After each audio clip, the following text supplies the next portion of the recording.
Welcome in, everybody, to Fantasy Pros. This is the Fantasy Football Podcast. It is me, Joey P, Joe P. Zapia. That is Dan Harris and Pat Fitzmaurice. And, of course, it's you. And today, we'll be going through our Week 4 waiver wire claims, how much fab we want to spend, the players we're targeting, the players we're dropping, and, of course, trying to help all of you fill so many holes in all of those teams that you've got. And we know it was a very difficult week for injuries, that's for sure. Week 3 was very tough on a lot of fantasy football teams, including this fantasy football team here at Fantasy Pros. And I just want to take a moment before we start the show today just to say thank you to everyone who's reached out. I just want to acknowledge that we know and we recognize that going back to some sort of semblance of business as usual is a challenge. It's surreal, it's difficult, but it's a challenge I think that we are up for. And in going back to business is, I think, also part of our collecting healing process. As many of you know right now, certainly by now, that our good friend Mike Tagliere, Tags, as he's known here on the program, lost his fight with COVID this past weekend. And we have been reeling ever since. And I just want to personally thank, on behalf of the company here at Fantasy Pros, all the people in our fantasy football community all weekend that paid tribute to Tags on their shows, on their social media, especially on the shows that I saw Jamie Eisenberg, Liz Loza, Sigmund Bloom, James Coe, Joe Holka, so many of them. And I'm not naming all of them. I apologize if I missed you. But I just want to say personal thank you for all of us, on all of our behalf, to all of you. And I also want to thank the literal thousands and thousands of you that have reached out to all of us here individually at Fantasy Pros. All of our listeners, all of our readers, all the love and support during this difficult time, and the stories of how much Tags meant to all of you personally. And all of those messages have meant everything to us, as we know how important this show has been, not only in your lives, but in our lives as well. And we're going to continue to try to make Tag's spirit come to life through these shows, because we know how important all of this work has been to him. And real quick, as part of this healing process, it was thinking about, gentlemen, some affirmations and things like that. And it reminded me of one of my great acting teachers, the great William Esper, who taught so many famous, incredible actors, and this moron here as well, who I actually had the pleasure of working for about 10 years as a professor under him. He always used to say something in class, and what he used to say was, love the art in yourself, not yourself in the art. And Tags loved the art in himself. He loved the process, he loved to search for answers, he loved creating content, and that is what he lived for, and he loved doing it. It's what drove him. And when you operate in that fashion, it's such a high, intensity and relentlessness at that level that Tags did, that adulation and recognition just follow normally on their own. So what you witnessed this weekend was a community that includes all of you, our listeners, our readers of Fantasy Pros, everyone who works here, and everyone who just casually has gotten to know, or even personally gotten to know, Tags over these years. And I just want to say again, thank you. And we know what a wonderful human and wonderful spirit Tags was. And we just want to say thank you once again. I can't stress that enough, how much all of you guys reaching out, who you say, you don't know us, you've never heard of me, I know, I'm just a listener. All of those messages that started like that has really helped us in the last 48 hours to get back to this point that we can challenge ourselves yet again. And we will today, and we will continue on. And as I said in this weekend's tribute podcast, we're all in this together. On that podcast, I told you, and we are all part of this together. So in that spirit, Dan, Pat, myself, we're going to try to lose ourselves for an hour here in fantasy football, because that's the game we love so much, and that's the best way to honor the spirit of our friend. Dan, I know you and Pat last night did a show too, so I feel like this is kind of important for all of us to kind of get to a place where we can all kind of be together and see each other again too, because I think that's also super important right now. Yeah, I think basically it's therapeutic for us as much as our listeners to just talk some football, and that's what Tags love to do. And obviously the Sunday night show, he and I have done that since its inception. So, doing it with his close friend Pat is obviously something that gives me comfort, and I know would have given him comfort and gives Tabby comfort. So, yeah, I mean, it's bizarre. It's hard to really process. But getting back to business as usual as best we can and doling out fantasy advice is what we're going to do, and hopefully do it well as Tags would have wanted. Yeah, and Pat, I know you just like all of us, you've been overwhelmed with all the messages from everybody, and it's really made a very difficult time in some way easier because we felt so unalone, as it were. Just to echo what you said, Joe. I mean, I want to thank everyone who's reached out and, offered their condolences. And it is reassuring to us that our good friend meant so much to so many other people. Like, you have no idea how comforting that is. Yeah. And again, the comfort and the healing of this show, we know how important this show is to you because of what it means for the hour a day or the 2 hours a day, however many hours a day you listen. We know that you're a part of this world and we're a part of that world with you. So we're going to do the show today and we're going to do the show tomorrow, and that's what we're going to do. So in the essence of doing the show today, let's kick things off and let's get to football, because football was wild and wacky and terrible for Dan Harris as a Jet fan yet again, which, again, it feels good to have something normal yet again, Dan Harris. I'm sure you would agree, right? The Jets are bad. I feel like a little bit of normalcy crept back into the picture for all of us, yes? That was probably better than I expected from the Jets, so I don't know what you're talking about at this point. Yes, it was fantastic to feel like, yes, that's what I have come to expect from my football team. It was bad, and if you have any Jets on your fantasy football roster, there's about 17 people on the waiver wire right now that we can talk about that you can fill in because you don't really want any part of that team. Let's not talk about the Jets roster at all. Instead, let's talk about the waiver assistant. FantasyPros.com/myplaybook. As you all know, it displays the add drop scenarios that will improve your roster, and it shows the available players that will improve your team and by how much to see the impact on your lineups, and that's what Fantasy Pros gives you. FantasyPros.com/myplaybook. Again, that's the waiver assistant that allows you to do all of that.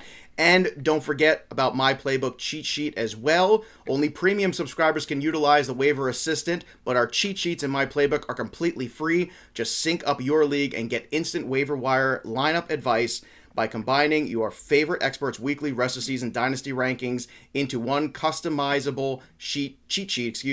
Both our waiver assistant and our cheat sheets are found at www.fantasypros.com/myplaybook. So make sure you get the playbook and start getting all those guys on your teams. And speaking again, guys on teams, let's start with the running back position, gentlemen, because that is certainly one that you can never have enough of, apparently. So, Dan Harris, let's start with you. Who is your number one ad this week at the running back position, and how much of percentage of your fab are you spending on them? I mean, I think it's pretty obvious this week, right? Like, it's Chuba Hubbard. There was a report that Christian McCaffrey is not going to go on injured reserve, which is great news, of course. And yesterday that he had less than a grade 1 hamstring strain. I don't know what less than a grade 1 is, a grade 0 or a kindergarten hamstring strain. I don't know what it is. But either way, I would be shocked if he plays at least this week. And just given what we saw last year with how much time he missed, they're going to be careful with him. They're 3-0, so they're in a good spot right now. So I think they'll be careful with him. Hubbard was a guy who, I don't know, when we were talking about the handcuffs, I don't know about you guys, but when we were talking about the handcuffs in draft season, Hubbard wasn't one of the guys that I was like going right after, just because I didn't necessarily think that if something happened to McCaffrey, it would just be pretty much all Hubbard like it was with Mike Davis. I don't know whether or not Royce Freeman would factor in, but it certainly looked very close to being all Hubbard in this last game. And I know they didn't have a game plan, but he was playing over 75% of the snaps once McCaffrey went out. So for me, regardless, we talked about it with Alexander Madison, last week. Madison was the guy should be rostered anyway, even if Cook was going to play like we all expected it this time last week, because if something happens, then he's like a guy who you are starting at worst as an RB2, maybe even an RB1. And I feel like Hubbard's got to fall in to that category here against Dallas. So he is a guy who I'm going after. It's not somebody who I don't blow all my fab like out of the gate anyway. And we saw what happens with Elijah Mitchell, right? A guy who looks like a league winner and now might be completely worthless. So it's 20% for me because I think realistically it's a short-term sort of thing. But having a guy who's going to be a strong RB2 for at least a week, which I think we can at minimum expect Hubbard to be, is worth to me about 20% of your fab budget. Well, that is the question. I don't want to be presumptive here, Pat, but is Chuba also number one for you? And if so, how much of investment do you make if it indeed is possibly a short-term fix? He is number one for me as well, Joe. And I've got him. I'm willing to go up to about 33 for him. We saw, as Dan mentioned, the Panthers be somewhat conservative with McCaffrey last year and bringing him back. The next 5 opponents on Carolina's menu: Dallas, Philadelphia, Minnesota, the Giants, Atlanta. Like, no real daunting run defenses there. Just in case you want to be covered, if you are the McCaffrey owner, I think like this is important to you, obviously, to get him, and you're going to have to compete against other teams in your league that are hurting at running back for him. So I think it's going to take a somewhat robust bid to get him this week. I don't know if 20% is going to do it. I don't know if 33% is going to do it, but I think that's at least a competitive bid and is going to get you in the running for him. See, I was also thinking, and again, he's my number one also, just to state the fact that somewhere between that 25 and 30, I guess, if you're really desperate or you're that CMC owner, that somewhere in the 30 range is probably what you need to do to get it done. But gentlemen, how about for those teams that are maybe playing against the team that has Christian McCaffrey this week? How much would you spend or overspend, Dan, in order to block someone else from filling that huge hole in the number one overall player on their roster, Dan? Joey P, you know me. I'm a disciplined fantasy manager, okay? You think that I'm just going to go willy-nilly? What's funny is we saw with Mitchell, I think I was the high guy at 30% for Mitchell. If you bid 30% of your fab budget on Elijah Mitchell, you got him in 0% of leagues. He was going for like 50, 60, 90, 100% of fab budgets, which is just crazy. I'm okay with letting him go because, I mean, look, you guys can correct me. I don't think that I don't know, what did we get from Mike Davis last year when he filled in for CMC? Like, you got RB2, I would say. Yeah, nice, but solid, like, especially in the beginning, yeah. Like 75% maybe of what we would get from CMC. I don't really know whether or not we're going to see that necessarily from Hubbard. I'm not convinced that Royce Freeman isn't. There's like a triple negative for you. That Royce Freeman isn't going to factor. Way to go, editor-in-chief. Me talk good. Me, Dan Harris. I need to work on that for sure. However, that being said, look, are you saying, like, would I throw an extra 5% on to try to block the guy? Okay, that's fine. In the end, though, it is something worth understanding. And we have an extra week this year, of course, in fantasy. Most leagues have adapted to that. It's 1 week. I'm just not going to go crazy. There's going to be so many guys later on in the season, guys. And I know, by the way, a lot of fantasy managers, because everyone pays attention till week 5, and then you fall out of it sometimes, and then some people don't really. There's going to be so many guys. This situation is not a unicorn, okay? There are going to be a lot of guys that you're going to want to spend fab dollars on. So I'm just not willing to blow it all, even for a guy, again, that Matt Rule has already come out and says not going on IR. So it's something where I'm not really willing to go past 25. All right, fair enough. Let's go to the second guy on your list. Pat, we'll start with you this time. Who's number 2 at the running back position for you that you would want to spend fab, and how much? All right, so this is a tricky one. It's Peyton Barber. We don't know the status of Josh Jacobs, and the Raiders play a Monday night game this coming week. So we might not know Jacobs' status until like when the Sunday games kick off. It still might be up in the air. I think it's worth making a bid of, say, 10% just in case, because I think the Chargers have a pretty suspect run defense. That's probably their Achilles heel on defense right now. They gave up, I think, 90 rushing yards to Antonio Gibson in week 1, let Tony Pollard have the big game in week 2, and then this past week it was the 100-yard game for Clyde Edwards-Helaire. So I think it shocked me that Barber had the 100-yard game, of course. Like, this you and me both, my friend. Yeah, this is the ultimate. I knew it, to be fair. I had it, so. But as well as the Raiders' offense is working right now, and that passing threat they have, like, I can see why the running game would be have some openings. And clearly they don't want Kenyon Drake to do anything more than that third down back role. Like, they just using Barber as a complete proxy for Jacobs. So if we're still not sure about Jacobs, I think it's worth 8 to 10% to make a play for Barber and be able to start him this week if you need help at running back. Fun fact on the Raiders I picked up this morning: this is the first team in NFL history to go 3-0 against 3 successive 10-win teams from the previous season to open a season. Wow. That is kind of shocking. Now, I know we're always set up for failure when it comes to the Raiders. They get off to good starts and they look like they're potentially a playoff team, and then it all falls apart and everything disintegrates. But I'm with you. He's my number 2 as well, and I was thinking the same thing. I don't want to overspend, and then, of course, right, the bad luck of, well, Jacobs is okay, he's going to go, and the next thing you know, you wasted some fab. So I would be careful on that number as well, just like Pat is kind of practicing a little caution. How about you? Who is your number 2, Dan, at the running back position, and how much would you spend on them? It's basically... Technically, Barber is my number 3, but it's like 2A and 2B here with Kenneth Gainwell, who basically is just, hello, Kenneth Gainwell, it's time for our Waiver Wire show. Let us discuss you, which is basically what we do every single week.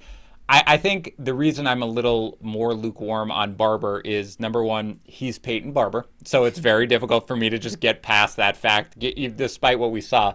But second, I do think, Pat, as you mentioned, unless we get Jacobs declared out early on in the week, like, it's just going to be one of these things where we're not going to know. So if you're the manager who rosters Jacobs, that's probably where I'd push him a little bit to the head of the line, so I could at least have that situation covered. But I don't think we're going to know. And I think it's going to be really tough to start that guy. So for me, Gainwell is a guy who I'm not starting. Now, we haven't seen tonight, of course. I'm not planning to start, but he is somebody who you can kind of get away with in a very, very deeper league if you absolutely have to start, if you're desperate. And he's somebody who obviously has some high-end insurance, capital. I don't think he'd get the running back share all to himself, but he's at least got it. But both these guys are 5%ers for me. Like, I'm just not doing, if fading Peyton Barber cost me a fantasy week, I think I can live with that as a fantasy manager, so I'm willing to sort of hold off and not go crazy. 5% for both Gainwell and Barber is my 2 and 3. Kenneth Gainwell is definitely the mascot of the Waiver Wire show, I can tell you that. Even from week 1, week 2, I was in the mind of, I think he was my number 1 that first week, if you recall. I was like, why is everyone spending $100 on Eli Mitchell? Why don't you just add Kenneth Gainwell for 2? And just stick him on your roster and see as the season goes on what evolves, because it was encouraging, at least, that somebody from week 1, a rookie, could be just involved in the offense at all. And I don't know about you guys, too. This is my big takeaway from this week. It felt like you saw a lot of mistakes and a lot of misplays and a lot of strange moments. And it felt like because you saw a lot of green in the NFL. There was a lot of new talent. There's a lot of rookies who are playing right away, especially the quarterback position. And it just feels like a weird transition league, almost like instructional league where people are trying to put things together still. And it seems like there's definitely a class of teams that are not in that realm, and there's definitely a class of teams that are. And it's a fascinating point where we are in the NFL because there's so much youth that is playing and starting right now that the game is in a little weird transition until some of those guys kind of get up to speed. Gainwell was my 3 this week, but he was my 1 for week, so I don't want to talk about him anymore. Pat Fitzmaurice, give me the rest of your guys. Who's your 3, 4, 5, if you even have them at running back this week? All right, so 3 and 4 interchangeable, Gainwell, and then Royce Freeman, just in case it's maybe less of a Hubbard show than we think it's going to be. In which case, if it's more of a 50-50, Royce is going to have some value. But again, now we're talking about 2 or 3%, I think. And then 5th would be Giovanni Bernard. And although we don't know how he is after that flip into the end zone he had where he seemed to injure himself, and this guy was already recovering from a high ankle sprain, which is kind of the reason I think his snap share was maybe muted a bit in weeks 1 and 2. Like, I think this guy could be Tom Brady's new James White, but he's maybe not been healthy all season, and once he was finally starting to look a little bit healthy yesterday, he might have gotten hurt again. So not real clear on him. Right now I'm only throwing a buck or 2 down for Gio in a PPR league or maybe a half-point PPR league. But, that's about it. Beyond Hubbard and Barber, I'm not too excited about any of these guys. On Sunday morning, Pat, I was talking about how Brady had the 3rd most pass attempts going into the weekend. The only guys that had more were, Justin Herbert and Carr. That's it. The 45-year-old Tom Brady. They got to find some balance here to this offense. And I don't know if Gio's going to be that guy a little bit, or somebody else in the backfield's got to do something. Dan Harris, are there any other running backs that you think can do anything that you want to have any attention thrown to this week? No, in that I don't really think any of these guys is going to do anything, but I agree. Gainwell and Barber are my 2, 3, whatever.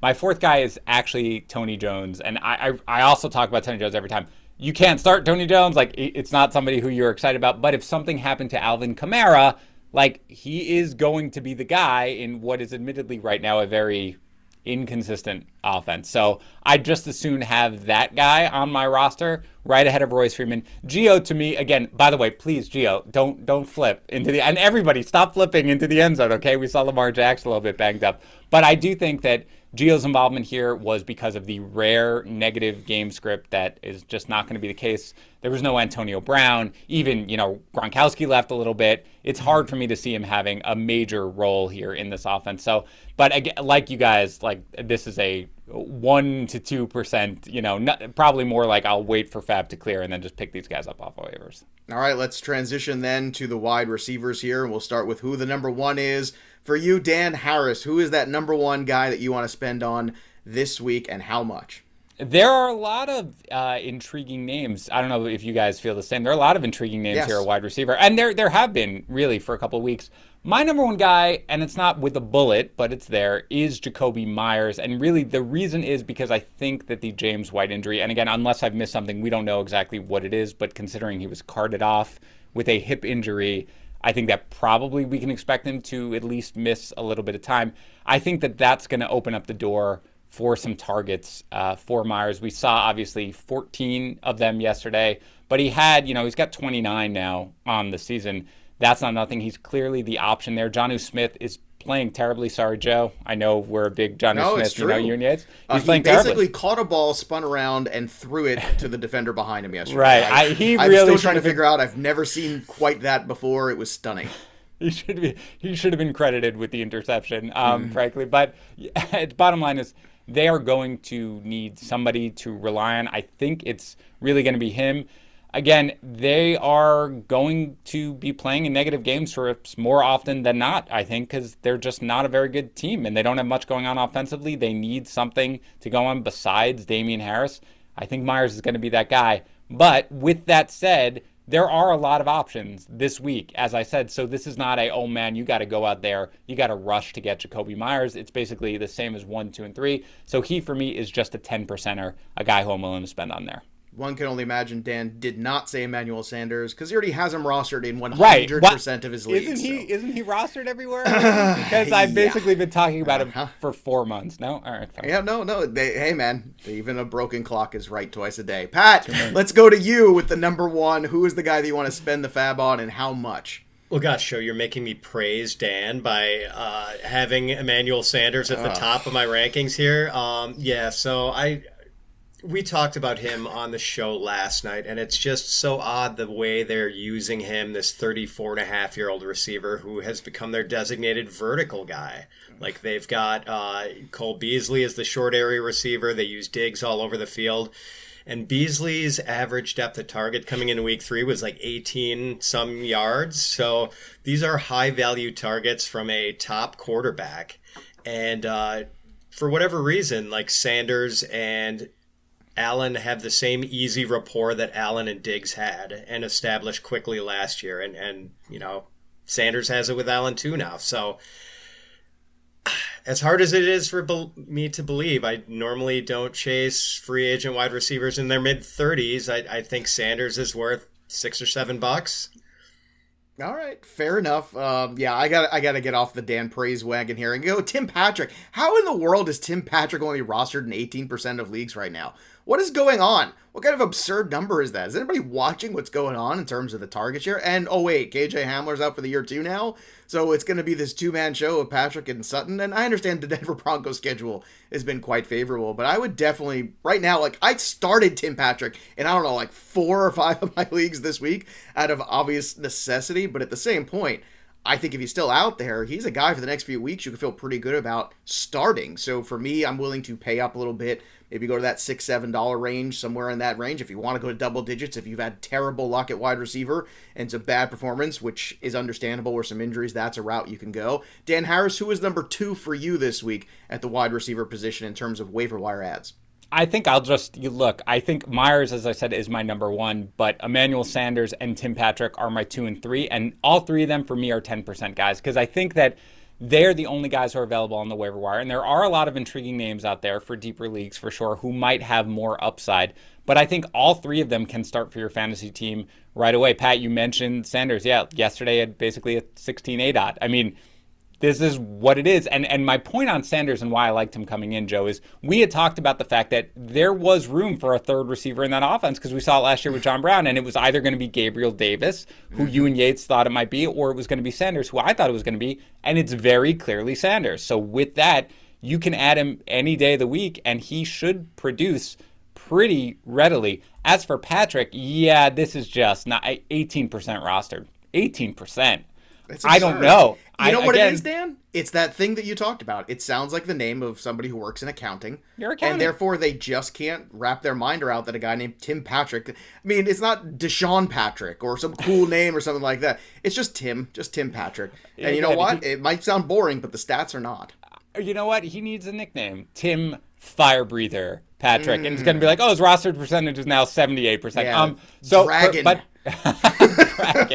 But for me, look, I don't want to belabor here, Patrick, because I talk about him every week. But you did mention it as well. Hamler, we learned right before we started podcasting, out for the season. Not that he was a threat. Jerry Jeudy is probably, again, all the reports, whatever it was, 4 to 6 weeks. It is most likely on the high end of that timetable. Like that's something where he's going to be gone for a while. And by the way, even when Jeudy was there, Patrick was playing just as many snaps. He was running as many routes. Like, he was an integral part of that offense, and he has been since last year. The upside isn't there. It's not going to be this explosive sort of guy most weeks who's going to pile on 2 touchdowns or 20 targets, because that's just not the way the Broncos run their offense. Understandably, they have a great defense. They can rely on that for sure. But either way, this is a guy you plug into your lineup and you feel okay about the same way you can with Jakobi Meyers and the same way you can with Emmanuel Sanders. All 3 of these guys, 10%. You can honestly just say, like, I'm putting this guy in my lineup and I'm not worried too much about it. Yeah. All right. So for number 2 on your end, Pat, who's that second guy wide receiver you got your eye on? So that's Jakobi Meyers, and I do echo what Dan said about maybe his role being enhanced now with James White destined to miss time, and with the hip injury, I have to imagine he's out at least like 3 to 4 weeks.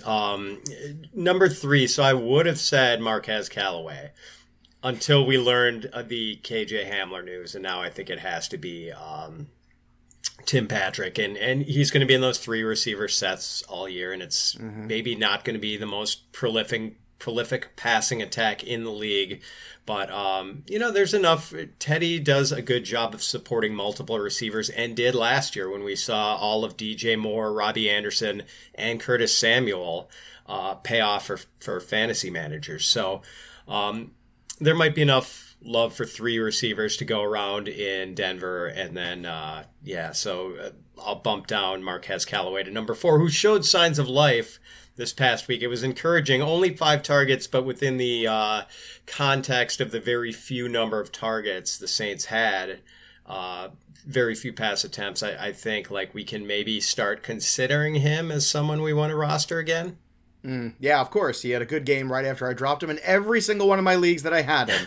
So I wasn't never quite sure what chagrin was until I saw Marquez Callaway catch a touchdown pass to New England this weekend. And now I understand the definition of chagrin, and much to my, I can tell you that much. It's interesting as well as we talk about Gainwell, we talk about Patrick multiple times on these shows. I think it's important to drive home the note to everybody. This is why you don't just pay attention to the guys who are at the top of the waiver wire list. We keep talking about these same guys because if you're proactive instead of reactive on the waiver wire, it's going to cost you a lot less to get these guys on your rosters.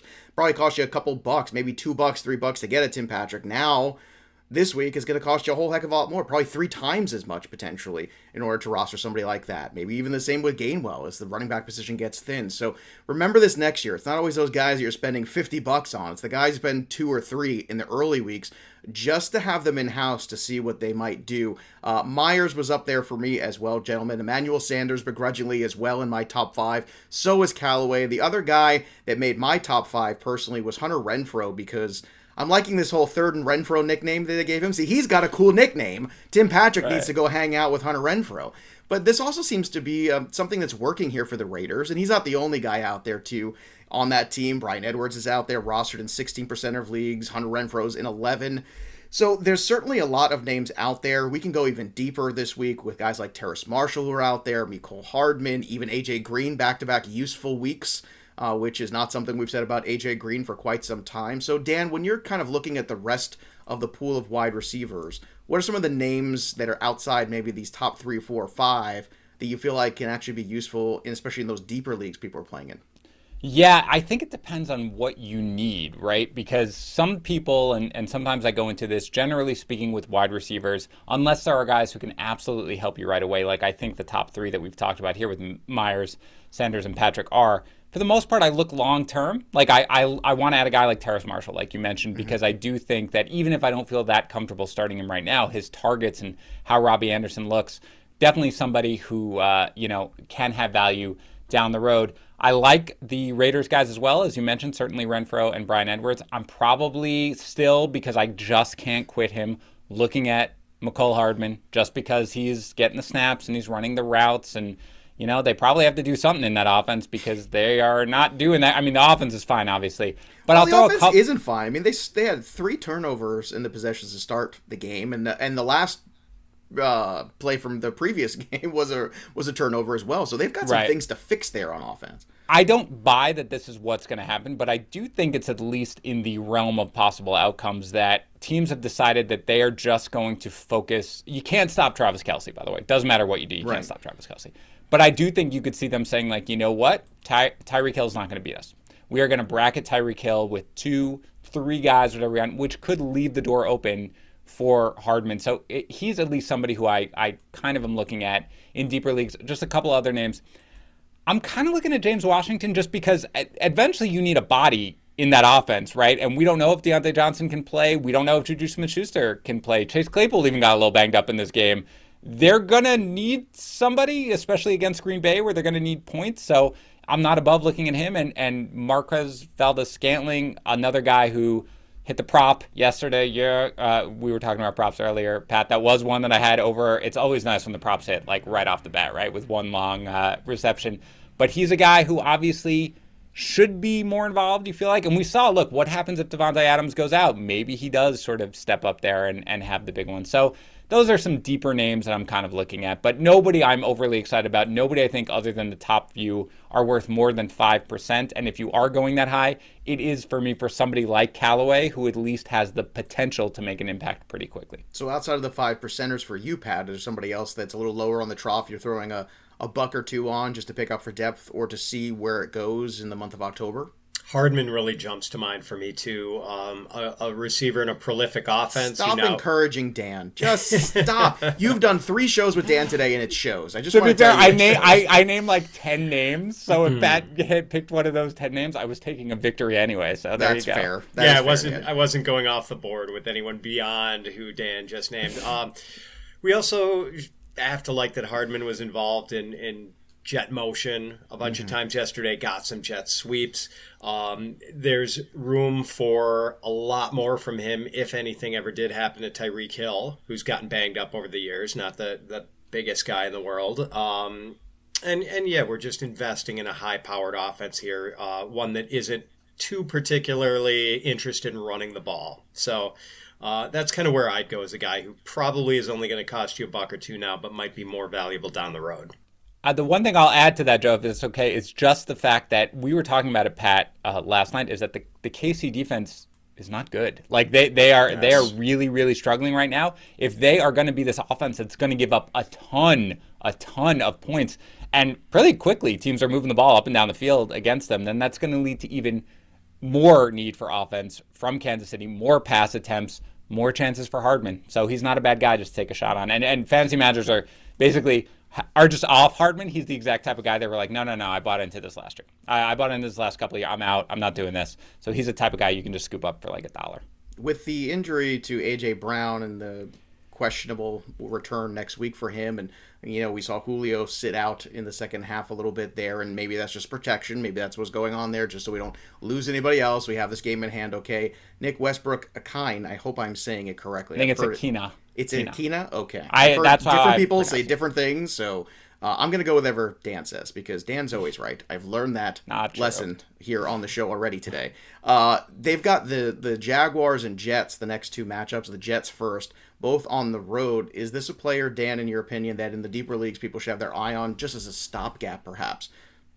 No. And I think that the reason that it's no is, number one, I'm expecting Julio to be okay. Like, I haven't heard anything about the fact that he's going to miss time. I am expecting Brown to miss time, but I also think, and I think, Joe, we saw it this week, and Yates and I talked about it a little bit on the Friday, is that when you go up against the Jets, you don't have to throw the ball all that much. I mean, Derrick Henry can see 30 carries in this game, and the game's over. Or Ryan Tannehill can, I think that's more of what we're going to see sort of in the short term with that schedule for the Titans. So rather than take a shot on a guy who I was like, hello, I don't know anything about you or how to pronounce your name, I was just watching the way the broadcasters pronounced it on that game.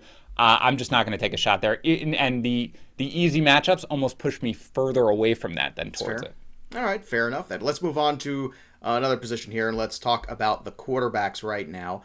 For me right now, Sam Darnold played very well these last few weeks, obviously. The schedule does start to change a little bit. As Pat was saying, it's certainly not difficult, but certainly the first 3 weeks have been very favorable to Sam Darnold and company. However, I'm looking at Sam Darnold right now, and some of those teams, and especially in those 14-team leagues you're in, certainly starting to look like a guy you want to start a quarterback. But just because also with the quarterback position being something, if you drafted somebody, they're not playing well, even in a 12-team league right now, Sam Darnold's an intriguing guy to pick up, because even just to cover the bye week or just as an insurance policy, for me, 5% of your budget, $3-4 or something like that, if he's still floating out there, just to have the talent on the roster and maybe play a beneficial matchup seems to be something that I would be looking to do. Pat, is there a quarterback right now that you've seen in these last few weeks or even this week that you think is worthy of a pickup for the rest of season? And if so, what percentage of the fab would you want to spend on that? Let me just echo the Darnold love, Joe. I spent 4 or 5% for him. He runs a little bit too. We saw him run in 2 touchdowns last week. He is going to lose some easy completions with McCaffrey out, although Hubbard isn't totally useless in the passing game either. But we've seen that he has established a nice chemistry with DJ Moore. He still has other credible weapons in Terrace Marshall and Robbie Anderson. And he's just looked good. I love that he's in this, after being mistreated in the Adam Gase system for so long, that now he has landed with Matt Rule and Joe Brady, just like this perfect environment for a quarterback to develop and maybe fully take flight after just not getting the mentorship that he needed. So I'm pretty excited about Darnold. I've been playing him in a couple super flex leagues, and it's worked out pretty well so far. Same here. He was drafted as my third quarterback, and my goodness, the last 2 weeks I started him just because I kind of liked him better than the second quarterback option, the way they were playing. And you're right. I got to give that organization great credit because they rolled the dice and took a shot here. And this could have blown up in their face, and people could have said, oh, you had all that draft capital, why didn't you spend it on a young quarterback? But instead, they spent it on a young quarterback who's already been in the league for a few years, who had clear talent, and now they put him with better weapons, with a better team around him, and certainly better play calling and better coaching, and now he's starting to blossom. It is early. I want to practice a little caution. These next 6 weeks, I think, are going to be far more important than the first 3. But Dan, it has got to be very encouraging for anybody that's rostered Sam Darnold already in Superflex, or even, those deeper leagues we talked about at quarterback, because the returns have been pretty good so far. Very fun story. I'm in a charity best ball league where the scoring for quarterbacks is like reversed almost. Like it's like a bad quarterback league where incompletions count for tons. Interceptions count for a ton. Pick sixes, you win the league. And I drafted Lamar Jackson first just because I didn't even understand the scoring at first. Then I got caught on and I drafted Darnold late. And Lamar Jackson is my starting quarterback every single week because Sam Darnold is not a great quarterback in the format this year somehow because he's morphed into a competent quarterback. First of all, this is great to see. As a Jets fan, I'm very happy to see Sam Darnold succeeding here. I think he certainly is my top quarterback ad for this week. I just think that there probably aren't that many managers who are struggling for that at this point because you've got your rock solid top 12 and then you've got the Kirk Cousins and the Derek Carrs of the world who have just kind of filled in. So if you are still struggling, I do think that the most widely available option, Darnold, they get Dallas this coming week. That should provide points. He does lose a little bit without CMC, but I think with that system, with everything that's got going on, he'll still provide value. So he is my number one, but not a guy who I'm running after, certainly in single quarterback. Yeah, I would say 5% or, $3-4, something like that. Out of the 100, you could pick him up for pretty comfortably. You know who's struggling at quarterback? The people who drafted Trey Lance or Justin Fields aggressively and then Matt Ryan. That's not the combination so far that's been good for you. So it's time to pivot off that and stop waiting. I know some people are holding out for that Giant game, but I think now you could pretty much go off that. Let's talk about tight end, too. Whether streaming or rest of season, Is there somebody that pops for you, Pat, at the tight end position that you feel is worthy of our attention? Because I know I've got a name that I've moved up significantly after this week. So with Evan Engram only about 36% rostered right now, and with all the injuries that the Giants are dealing with at receiver, I'm kind of interested in him. Just on pure talent, I think he's probably the best of the widely available tight ends. I know we've been waiting for this to happen ever since the promise of his rookie season, and he keeps letting us down, but there might be a little bit of opportunity. I think we are starting to see some incremental steps from Daniel Jones to being a competent NFL passer. So I don't know. It's kind of now or never for Engram, but to me, the talent level warrants an investment more than the situational circumstances for some of these other guys at tight end. All right, Dan, when it comes to tight end, is there somebody either streaming this week that you want to pick up, or is there a player maybe you see who's starting to grow in their offense that you think is worthy of some fab, and if so, how much? Not much, whoever it is. I don't think this is a week where you're like, ooh, I found my tight end. I'm good. I do think that Engram is one of the guys. For sure, he's technically two for me. But a lot of it is because I would expect Sterling Shepard and Darius Slayton to miss. This is the opportunity. And Engram is a little bit, unfairly maligned, I think, just generally speaking. But actually, I have Tyler Conklin as my number one, and they're 1A and 1B for me. It was great to see him get heavily involved. 8 targets, 7 catches. 70 yards and a touchdown. And again, Pat, we've talked about it on the recap show where it's like there is a third option. Given how well Kirk Cousins is playing, given how much the pass, and especially if Dalvin Cook is out, there is a third option even with Madison getting so much work. Maybe it's KJ Osborne, but maybe Tyler Conklin does develop into being sort of that reliable guy with a reliable tight end. It's worth a shot for me, more of a long-term play, saying this could be a guy who eventually works his way into borderline top 12 status. So I'm not spending any significant fab on him. This is like $1, maybe $2 on either him or Engram, but those are my 1, 2, and everybody else I'm ignoring. There's one other guy out there, going to throw Dawson Knox's name out there. He saw 4 targets in the first game, caught 4 or 5 yesterday. He's got 2 touchdowns on the year already. We always keep talking about, well, are they ever going to add a tight end? Are they going to make a trade, the Buffalo Bills, to add somebody? Is it going to be a Zach Ertz or somebody like that?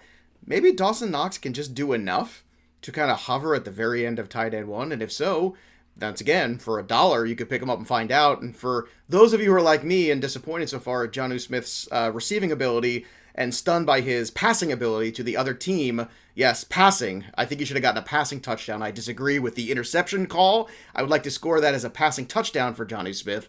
Then maybe a guy like Dawson Knox is somebody you should pick up as well, but Conklin also a good one. And there are a few names, I think even Hooper this week streaming, but once again, the thing that makes the Cleveland Browns tough is that they seem pretty confident in doing whatever they want to do game plan-wise week to week, and it's a little frustrating for fantasy owners, I would say, right, Dan?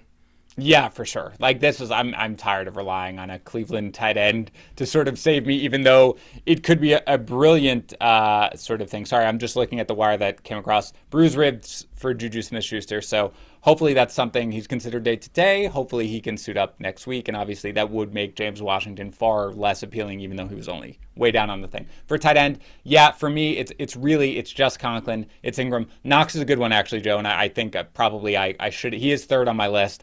But he is somebody in deeper leagues, so I think you can rely on. The big deal for me is I just don't know if Josh Allen is going to throw 4 touchdown passes every single game, since Emmanuel Sanders is getting 3 of them anyway. So I think we have to be careful. But for me, it's really Conklin, Engram, a little bit down to Knox, and then nobody else. After that dogfight week 1, Pat, Buffalo Bills seem like they really clicked, and they're starting to roll right now. And I think that's very dangerous for the rest of the AFC, don't you? I do, and Knox has that good quarterback connection. We like that he's working with a plus quarterback, and he is not a Jack Doyle catch and fall down type of tight end. Some of the catches he's been making are incredible. He's very athletic for a tight end, and I like him. Should we bring up Tommy Tremble real quick, since there was news earlier today? I think we should. I think you absolutely should bring up Tommy Tremble. Yeah, the only thing I'm worried about is the Panthers traded Dan Arnold away earlier today, which kind of thrusts Tremble into the main tight end spot for the Panthers. We saw him get a little bit of usage on Thursday night. My only issue, though, is if we are actually, the Robbie Anderson people are upset that he's disappearing from this offense, do we really expect that Tommy Tremble is going to go over?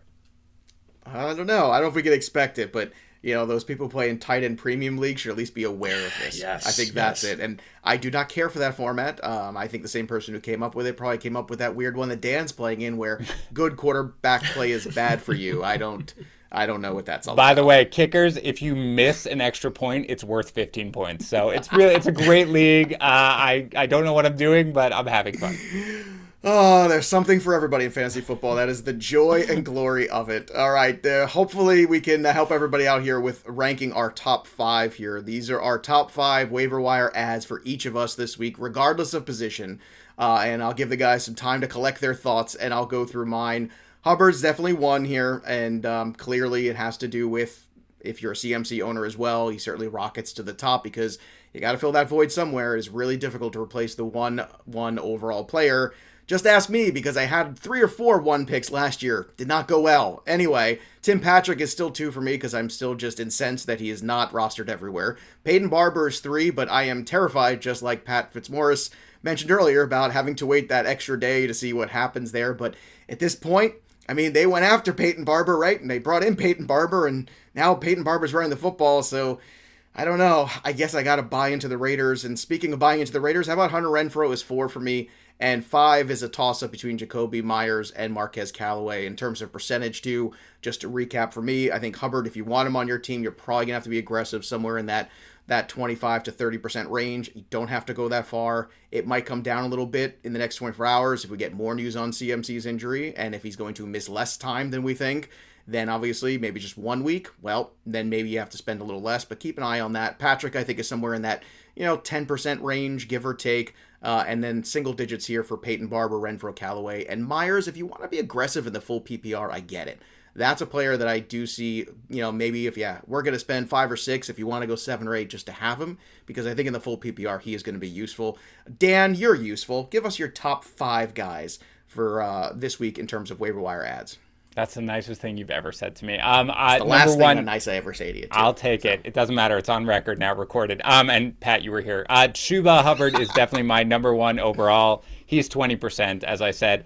I realize that that's probably not going to get him, given you 2 crazy guys out there who are bidding like 90%. But I will go 20%. If you have to, 25, that's fine. And then 2, 3, and 4 are really all grouped together for me. It is the receivers, Jakobi Meyers, Emmanuel Sanders, and Tim Patrick. I think all these guys, if you have any remote depth problems at wide receiver, should be added immediately. 10% for me, because I don't think any of them are superstars, but all are playable. After that, 5, 6, and 7, I'll just lump them all together again, is Marquez Callaway, Kenneth Gainwell, and Peyton Barber, reluctantly, all 5% guys for me. All right, Pat, how about you? Who is your top 5 waiver wire ads for week 4 in the NFL? Chuba Hubbard, number 1 with a bullet this week for sure. And look, you know who you are, you running back deprived fantasy managers out there, you trying to muddle by with Leonard Fournette as your RB2. You need this guy, so don't be a skinflint like Dan. Go out and spend 30 to 35% on Hubbard. Peyton Barber at number 2. Again, it's going to be a headache. And as of now, early in the week, I've got him number 2 just because the situation sets up well in a favorable matchup against the Chargers. Although we could very well see that fab just lit on fire if Josh Jacobs is ruled okay earlier this week. So as of now, I'm thinking about 8 to 10%. And then number 3, 4, and 5 are Emmanuel Sanders, Jakobi Meyers, and Tim Patrick, all worth about, $7 or $6 this week. So all kind of lumped together there, 3 through 5. All right, let's stream a couple guys here real quick, and then we'll talk about the players on the roster bubble, whether we're going to keep or drop them. But before we do, let's get to the defenses of the week. Pat, do you have a defense in particular this week you like the stream because of the matchup or maybe because of the play that you saw this past week? Sorry, Dan. It's all about matchup. Tennessee Titans. Yes. Make it 2 for 2, and the Titans defense is not great. So I think we can all agree that this is really just a pure matchup play, right, Pat? Yes, targeting the Jets, I'm afraid. Sorry, Dan. Dan, do you have a defense you would like to stream? You guys are the worst. Obviously, it's the Titans. That's the obvious pickup. I will be picking them up and playing them against the Jets. That's the obvious, even though their defense, again, as you mentioned, they don't sack the quarterback and they don't turn create the ball turnovers. over. No, it is irrelevant. It is irrelevant. So Start them against the Jets. 100%. That is the defense you want this week. Now that you're picking up and starting them, it gives me pause because now all of a sudden it's like I feel like you're gonna mush it because you're like, yeah, you know what? I'm gonna go against my own team, and in classic Dan fashion, you're gonna start them, and then whatever. All of a sudden the Jets put up 30. All right, how about kickers of the week too? Obviously for me, it's always Rodrigo Blakenship of Indianapolis because. He's got the coolest look. I loved him in college. I'll never forget the first time I saw Rodrigo Blakenship, and I said, "Who?" And I looked up at the screen. I think I was, looking at my phone or something. The game was on, and they said Rodrigo Blakenship, and I said, "That can't be a real person." And I looked up, and there he was with his goggles, and at the time, the long hair he had too. But looks a pretty solid kicker. I like the matchup here for him, and Indianapolis is not exactly an offense that is always going to get 6s instead of 3s. So I think that's the matchup I'm looking for. Dan, is there a kicker you want to stream? I'm going to stream Rodrigo against Miami. I think Blankenship's a good pickup, actually, for this week. I'm probably just going to go with Mason Crosby, who, again, hit both of his 50-yard attempts. And they go against Pittsburgh. It's home. It's before the weather gets bad, so I'm okay with that. But I think it's kind of an ideal scenario where I don't expect Pittsburgh to put up a ton of points in this game, so I don't think the Packers have to go crazy and try to make sure that they're going for touchdowns every single time. And I think the Steelers have a good defense, but not a defense that will obviously cause Aaron Rodgers to be unable to move the ball. That strikes me as a recipe for a lot of field goal attempts. So if I'm going after one guy for me, it's probably Mason Crosby. Dan, I'm not a hot take guy, you know that, but after 2 back-to-back losses at home in Pittsburgh, are you worried about the Steelers at all? Yeah, that's not a hot take guy at all. I mean, because we've seen we've seen experienced teams maybe get off the slow starts and we go, yeah, they'll figure it out. It's a veteran coach, a veteran quarterback, but this seems weird right now. I always sort of expect the Steelers, like I know when I'm picking over-unders before the season, I always gravitate towards the overs for the Steelers because I'm like, it's the Steelers. It's Mike Tomlin. I mean, they'll figure it out. Ben, Pat and I have talked about this. I feel actually bad for Ben right now because it's basically like, okay, I've got to figure out a way to survive the 4 or 5 seconds, and then I can find Najee Harris for a 3-yard score. Like, that's all it is. It's nothing good about that offense right now. Their defense is good. They've obviously been dealing with the Watt injury, but with the injuries to the wide receivers, with how bad that offensive line is, I am very concerned about what we're going to see here from the Steelers. Pat, give me your Steelers take and a kicker too, just for good luck. Yeah, the Steelers' offense is hideous, so I'm kind of in the same boat with Dan. I think it's an 8-8 team. I think Tomlin would be doing a great job to get them to 8-8 this year. Just to be clear, it'd be pretty impressive if he got them to 8-8. Well, I assume right? I assume Pat means there's a tie somewhere in there now this year. That's right. Sorry. Force of habit. Please. Oh my goodness. So I just stopped saying San Diego Chargers last week. That's right. Don't worry. 9-8 would be a miracle. Okay. I'll throw out Matt Prater. I know we probably don't love the matchup against a good Rams defense this week, but I think Prater's been one of the best pure, on talent alone, one of the best pure kickers in the league for a few years now. And he's kicking for a very healthy offense and one that is not going to be affected by weather very much throughout the season. All right. Speaking of kicking too, shout out to Justin Tucker, man. That was incredible. And boy, when that ball went up in the air, I think we all they showed the replay of the fans on the opposite end. Yeah. That was the thing that got me because you saw everybody in Detroit raise their hands and then automatically then go like this at the same time, put their hands on their heads about 3 seconds later. Yeah. Oh my goodness! And he had more yards than the entire Bears offense, I think, on that one kick, right? And the angle of the field goal, you could not tell which way the ball bounced off that upright. So you're just waiting for is the net gonna move? Is the ball going to land back on the field of play? That was just a wild moment. All right, let's close on this here. These are players on the roster bubble, and I threw some people out here. And again, the roster percentages are coming from CBS, which has a lot of pay leagues, and that's why we're using it because this is not, these are people who are involved and are taking things super serious. It's a little less casual, so this is a little bit better place to get these roster percentages from. I want to start with Ronald Jones, who is still going into at least this recording this afternoon on a Monday, is still 77% rostered. Dan Harris, is it time to drop Ronald Jones? Drop it like it's the hottest thing you ever dropped in your life. No interest in rostering Ronald Jones at this point whatsoever anymore. Feel free to send him to the waiver wire. How about you, Pat? I was looking at fantasy points versus roster percentage, and Ronald Jones was the highest of the worst. Totally agree. In a standard 12-team, 18-person roster league, there's just no point to keep him. When would you be able to start him and feel comfortable about it? I just can't fathom a scenario. Yeah. A.J. Dillon, 71% rostered. Would you keep or drop him on a roster, Pat? I'd drop him if I needed something else, because we thought that he was going to be playing sort of a Jamal Williams role where it was sort of a 1A, 1B thing, and it's not. He is a straight backup to Aaron Jones, and I just don't see anything short of an Aaron Jones injury making Dillon playable. Yeah, I would agree with you, Pat. Dan, are you 3 for 3 on that, on A.J. Dillon? I'm not exactly, because I would try my best to hold him if I could, just because I think that there are a limited number of even handcuff type backs that you feel confident would be an RB1 if something happened to the starter in front of them, and these injuries happen like that. We saw it with McCaffrey. So I would try to hold him just because of the high-end potential, but I agree this is less than what I expected to see from him so far. I would try to trade him to the Aaron Jones owner. Maybe you have a little bit more value there for that person than you do, and you can go use that extra roster spot, make a 2-for-1 deal or something, and go pick up Tim Patrick or something. Darnell Mooney, 62%, right on the bubble. Certainly a very disappointing outing for the Bears. I'm just going to use the word disappointing because I think that's the fairest one. 62%. I love Darnell Mooney, but are things going to get better there in Chicago, or is it time to drop him here, Dan? I would try to hold if I could. I just, he's running the most routes. He's playing the most snaps on the Bears. Like we talked about, it certainly can't get worse than what we saw on You Sunday. say that, and then Justin Fields got sacked 6,000 times If yesterday. it gets worse than what we just saw, then I'm just quitting as a fantasy football analyst. Bye-bye, guys. So I would try to hold him if I could, just because I think there is still so much upside there. But if you absolutely have to, you can move on. Pat, how about you? Darnell Mooney, 62%.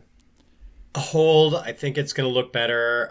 Fields, he was a very competent passer in college. He's got a great arm, and as bad as things look for the Bears offense, I think things might look a lot better this week against the Lions and a secondary that at this point is just kind of a smoldering crater. We should have seen Hollywood Brown have 200 yards and 3 touchdowns yesterday. Guys were running loose in the secondary all day, so I would not be surprised if Mooney and Robinson and those guys actually ate this week. Hollywood Brown, oof. There's no words yesterday. No words. I'm just... Oof. Anyway, Trey Lance, 55%. Is it time to move on here for Trey Lance, or are you going to stay a little bit more patient here, Pat? I'm being patient. I want that rushing goodness eventually, and Jimmy didn't look that sharp last night, so I think Trey's time is coming. Yeah, 55%. He actually can make the other argument, Dan. Would you want to be adding Trey Lance after he got dropped by a lot of teams last week? Yep. I think just the upside potential is through the roof, and I think it's coming sooner rather than later. So I would add him if he is available. I would not drop him if I rostered him. All right, last one here. Curtis Samuel, 41%. And I'm bringing him up because, sometimes when you have players who are on IR and you don't have IR spots on rosters, and he's just clogging up your roster. And there's so many wide receivers we talked about today. I mean, going all the way up to guys like Patrick and Meyers and Sanders, and then even down interesting guys like Terrace Marshall and a few other names that we mentioned. Dan, would you continue to roster Curtis Samuel? I certainly would if I had rostered him to this point. Like if you've sort of taken all the lumps of missing his first 3 weeks, then I would. Look, Samuel was a guy I was really high on coming into the draft season before it became apparent that he was not going to be able to begin the season. I think there's a lot of potential, even with Taylor Heineke as a quarterback. I think he's a good fit for that offense. So, yeah, I'd be trying to hold, and if he was available, I'd be interested in picking him up. How about you, Pat? What are your thoughts? I'll echo what Dan said. I mean, I'd be maybe more willing to part with him if De'Ami Brown had done more with all the snaps and the routes that he's been running. But De'Ami just really hasn't popped yet. And, Heineke is functional. Fitzpatrick is going to be back eventually. Like, this is still a competent passing offense, so I'd be holding.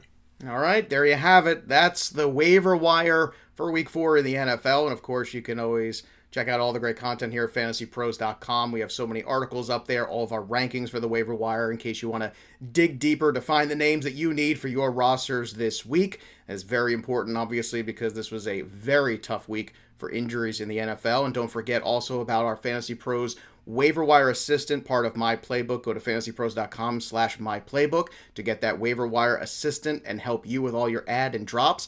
And don't forget about the cheat sheets as well over at My Playbook. Only premium subscribers can utilize the Waiver Wire Assistant, but our cheat sheets in My Playbook are completely free, so check them out as well. And once again, just to reiterate, this was such a nice hour to just talk football with you two gentlemen. I love our time together, all of us here, all the hosts, and everyone who works behind the scenes at Fantasy Pros. And Dan, over the summer, people, when they were watching us leading off every single morning, the two of us, there were some days where we would finish and say, man, I just needed to do that today. That was just nice. And I just want everybody to know we need this show just as much as you need this show. And it was good for us to be here for this hour talking football with you. This is our safe space just as much as it's yours. Even though it's our job, it is still our joy. And we take great joy in bringing you great content here at Fantasy Pros. So once again, I want to thank all of you for joining us today and always here at Fantasy Pros. That'll do it for us.